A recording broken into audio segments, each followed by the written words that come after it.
जय श्री कृष्ण। श्रीमद्भागवत महापुराण प्रथम खंड पंचम स्कंद 16वां अध्याय। भुवन कोश का वर्णन।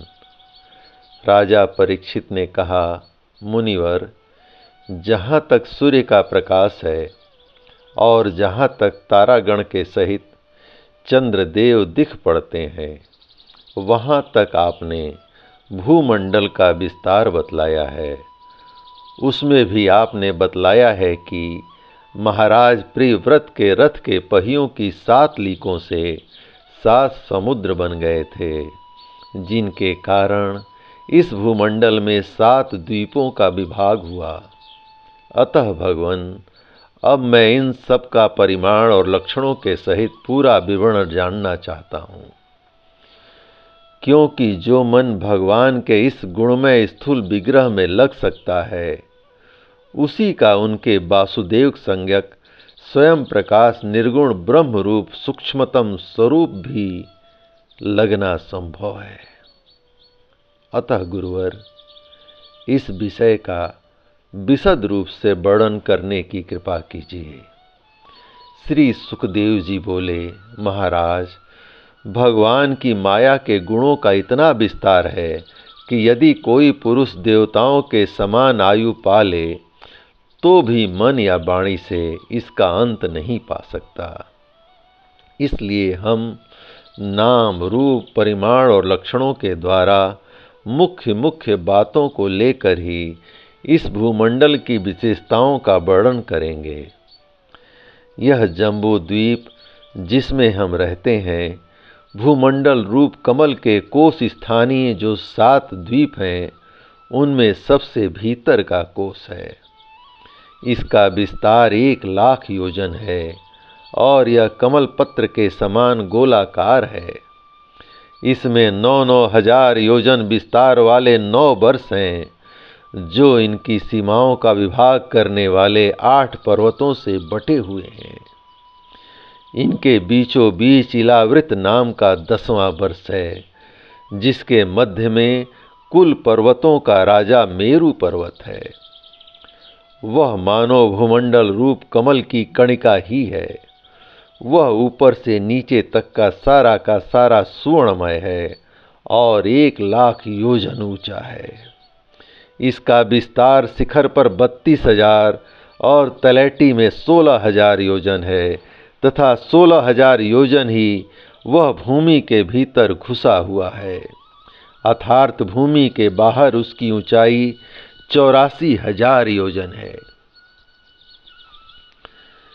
इलावृत वर्ष के उत्तर में क्रमशः नील, श्वेत और श्रृंगवान नाम के 3 पर्वत हैं, जो रम्यक,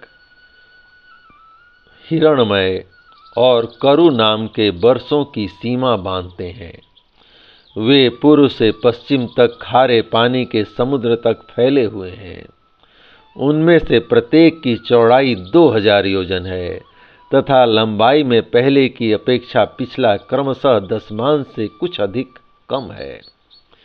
चौड़ाई और ऊंचाई तो सभी की समान है। इसी प्रकार इलावृत के दक्षिण की ओर एक के बाद एक निषद, हेमकूट और हिमालय नाम के 3 पर्वत हैं। नीलादि पर्वतों के समान ये भी पूर्व पश्चिम की ओर फैले हुए हैं और 10-10 हजार योजन ऊंचे हैं।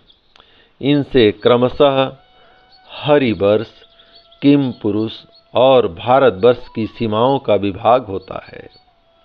इलावृत्त के पूर्व और पश्चिम की ओर उत्तर में नील पर्वत और दक्षिण में निषद पर्वत तक फैले हुए गंधमादन और माल्यवान नाम के 2 पर्वत हैं।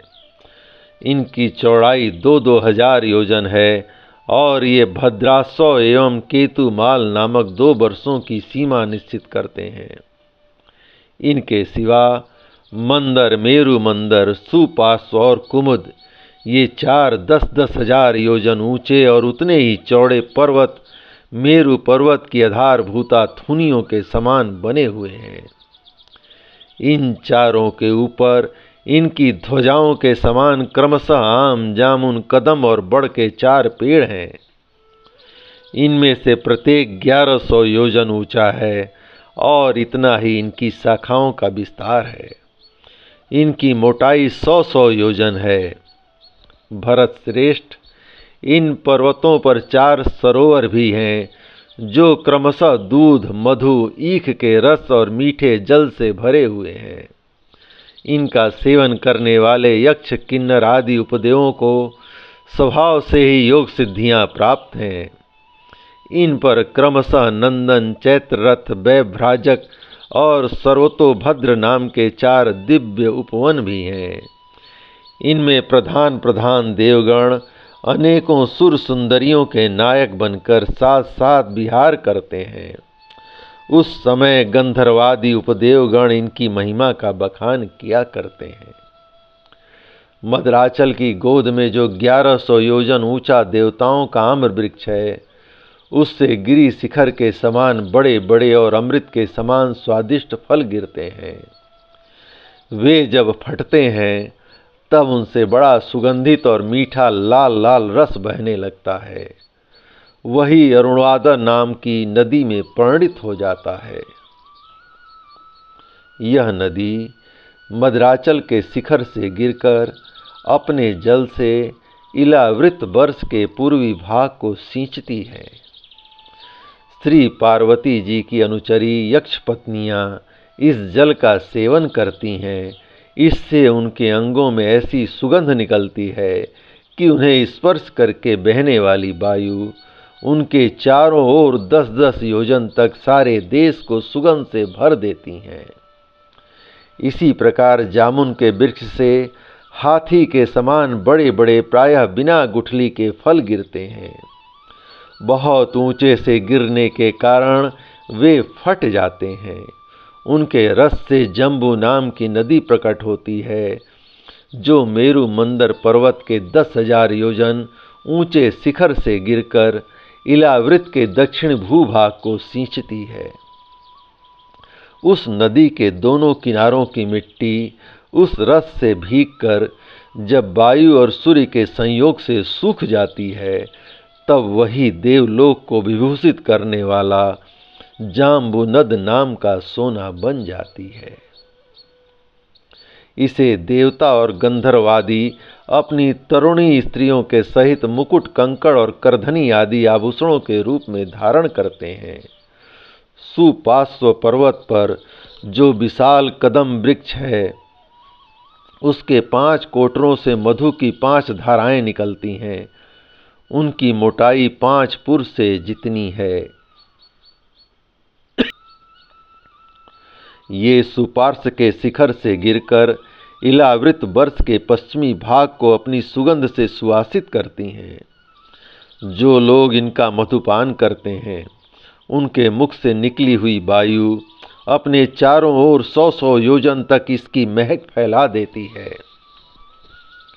इसी प्रकार कुमुद पर्वत पर जो सतवल्स नाम का बट वृक्ष है, इसकी जटाओं से नीचे की ओर बहने वाली अनेक नद निकलते हैं।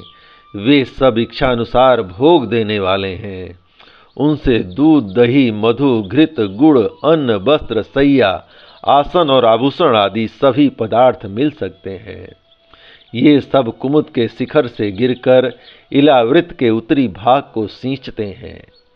इनके दिए हुए पदार्थों का उपभोग करने से वहाँ की प्रजा की त्वचा में झुर्रियाँ पड़ जाना, बाल पक जाना, थकान होना, शरीर में पसीना आना तथा दुर्गंध निकलना, बुढ़ापा, रोग, मृत्यु, सर्दी, गर्मी की पीड़ा, शरीर का कांतिहीन हो जाना तथा अंगों का टूटना आदि कष्ट कभी नहीं सताते और उन्हें जीवन पर्यंत पूरा पूरा सुख प्राप्त होता है।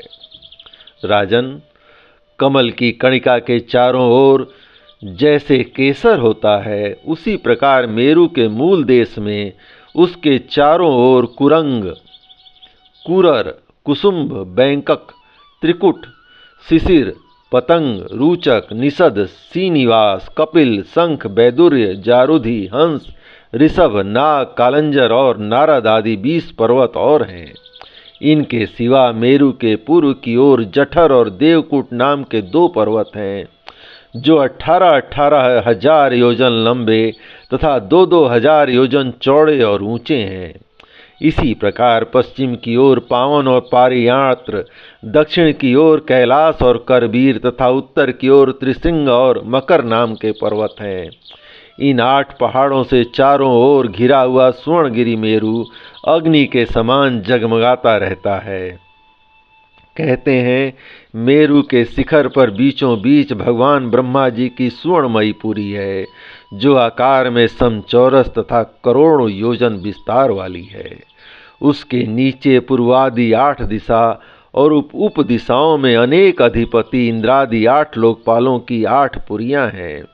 वे अपने अपने स्वामी के अनुरूप उन्हीं दिशाओं में हैं तथा परिमाण में ब्रह्मा जी की पुरी से चौथाई हैं। जय श्री कृष्ण। इस प्रकार भगवान श्री कृष्ण की महान कृपा से श्रीमद् भागवत महापुराण प्रथम खंड पंचम स्कंद का 16वां अध्याय संपूर्ण हुआ। जय श्री कृष्ण।